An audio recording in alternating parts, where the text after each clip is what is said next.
Hello everyone, ఈరోజు పాలకూర fry ఎలా చేయాలో చూపిస్తున్నానండి. ఇప్పుడు ఇది పాలకూర అండి, కడిగి జాలీలో పెట్టేసుకున్నాను. చూడండి, వాటర్ దీంట్లోకి వెళ్ళిపోతున్నాయి. దీంట్లోకి ఏమేమి పడతాయంటే పచ్చిమిర్చి, ఇందులో ఎల్లిపాయలు పొట్టు తీసి కొంచెం కచ్చపచ్చ దంచుకున్నానండి, ఇంకా ఉల్లిపాయలు. ఇప్పుడు ఎలా తయారు చేసుకోవాలో చూపిస్తామండి, ఓకేనా. స్టవ్ ఆన్ చేశానండి. 60 దాకా ఫ్రై చేసుకొని ఆయిల్ వేసానండి. ఆయిల్, జీలకర్ర, ఆవాలు వేసాను. ఇప్పుడు దీంట్లో ఉల్లిపాయలు, ఇది 16 కాంబీ బౌల్ అంటారండి, వండర్ బౌల్. ఇప్పుడు దీంట్లో పచ్చిమిర్చి, ఎల్లిగడ్డ,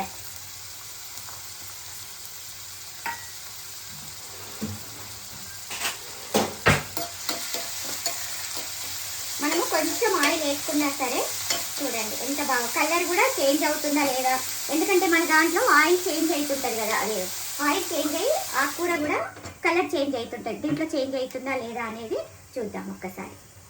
ఇది 98 దాకా ఫ్రీ చేసుకుందాము. 98 వచ్చిందంటే మనకు ఉల్లిపాయలు కూడా బాయిల్ అయిపోయినట్టు. చూడండి రీడింగ్ ఎట్లా తిరుగుతుందో. సిమ్లోనే పెట్టానండి.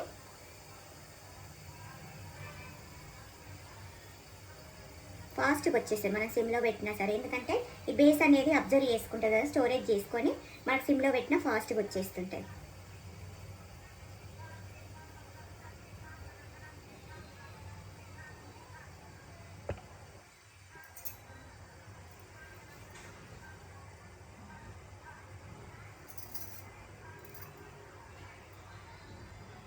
చూడండి 98 వచ్చేస్తే ఇగో ఇట్లా పొగలు వస్తుంటాయి. అప్పటి వరకు రావండి, మనం హై ఫ్లేమ్ పెడితే కానీ ఫాస్ట్గా వస్తుంది, కానీ హై ఫ్లేమ్ పెట్టొద్దు. ఇప్పుడు మూత ఓపెన్ చేస్తున్నాను. చూడండి మనకు హాఫ్ బాయిల్ అయిపోయింది. దీంట్లో మనము కొంచెం పసుపు వేసుకున్నాం.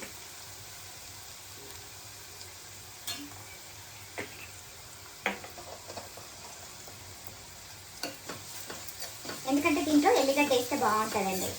ఎప్పుడైనా ఈ ఆకుకూరలల్లో ఎల్లిగడ్డ కట్ చేసి వేసుకోవచ్చు, కచ్చపచ్చ దంచి కూడా వేసుకోవచ్చు. ఇప్పుడు మనకి ఇవి చూస్తే ఏగలేదేమో అనిపిస్తుంది, కానీ మెత్తగా అయిపోతాయి. చూడండి మెత్తగా అయిపోతాయి. ఇప్పుడు ఈ పాలకూర వేసుకుందాం. ఎందుకంటే పాలకూరలో వాటర్ ఉంటాయి కాబట్టి జాలీలో వేసుకుంటే తొందరగా అయిపోతుంది.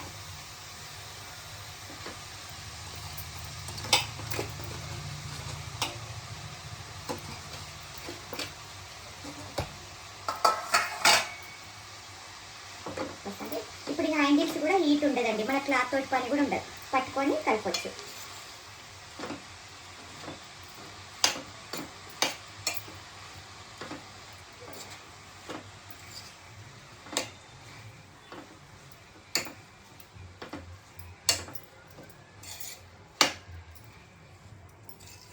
ఇది రేషియో వాక్ అంటారండి, ఇది మల్టీపర్పస్, అన్నిటికీ యూజ్ చేయొచ్చు.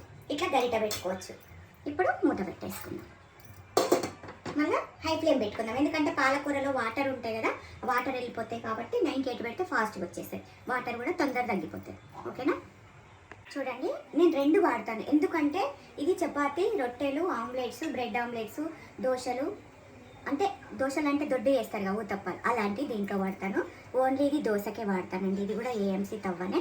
చూడండి ఏఎంసీ తవ్వ, ఇది ఎందుకంటే చాలా బాగా వస్తుంది పేపర్ దోశ అండి. ఇది నాన్ స్టిక్ కాదు, గ్రానైట్ కోటింగ్ అండి, ఇది గ్రానైట్, కానీ చాలా బాగా వస్తాయి దోశలు మాత్రం.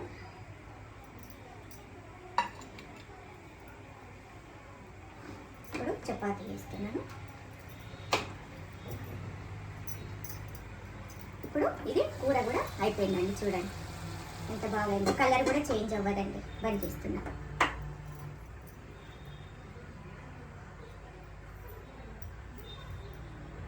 చూడండి చపాతీ ఎంత బాగా వస్తుంది. చూడండి ఈక్వల్గా గోలుతుందండి, మళ్ళీ ఒకటి అట్లా ఒకటి ఇట్లా ఉండదు. చూడండి సమానంగా మంచిగా చపాతీ అవుతుంది. మన దాంట్లో అయితే ఒక దగ్గర గోలి ఒక దగ్గర కాలకుండా ఉంటుంది కదా, దీంట్లో బాగా వస్తుంది, ఈక్వల్గా స్ప్రెడ్ అవుతుంది హీట్ కూడా.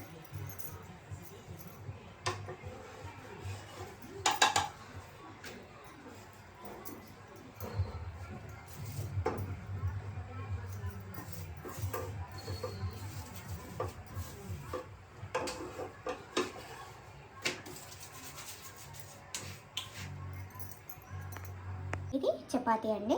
ఎన్ని 1 2 3 4 5 చేశాను. ఇప్పుడు పాలకూర కూడా ఫ్రై చేసిన, ఎంత బాగైందో చూడండి. మళ్ళా మనకు ఇట్లా కలర్ చేంజ్ అవ్వడము అట్లా ఏది ఉండదు. అదే మన దాంట్లో అయితే కలర్ నల్లగా వచ్చేస్తుంది, దీంట్లో అదే న్యాచురల్గా ఉంటుంది. మగ్గిందా లేదా అన్నట్టు ఉంటుంది. చాలా బాగుంటుందండి టేస్ట్ కూడా. అంటే దీంట్లో విటమిన్స్ అనేది లాస్ అవ్వకుండా ఆ ఫుడ్లో ఉంటుంది కాబట్టి ఆ ఫుడ్ తింటే మనకు ఇమ్యూనిటీ అనేది ఆటోమేటిక్గా పెరిగిపోతుంది. ఎందుకంటే మనకు ఆకుకూరలు తినాలి, క్యాలీఫ్లవర్ అది క్యారెట్ అవన్నీ కూడా తినాలి, మంచి ఫుడ్ అని చెప్తున్నారు కదా. అందుకే మనం గ్రీన్ వెజిటేబుల్స్ ఇట్లా వాడితే హెల్త్ పరంగా కూడా చాలా మంచిదండి. చూడండి, ఇది మా డిన్నర్ అండి. మీరేం తిన్నారో కామెంట్ బాక్స్లో కామెంట్ చేయండి. ఓకేనా, బాయ్. మీకు ఇంకా డీటెయిల్స్ కావాలన్నా, మీకు కుక్వేర్ కావాలన్నా కింద స్క్రోలింగ్ నెంబర్ వస్తుంది, కాల్ చేయండి. ఓకేనండి, బాయ్.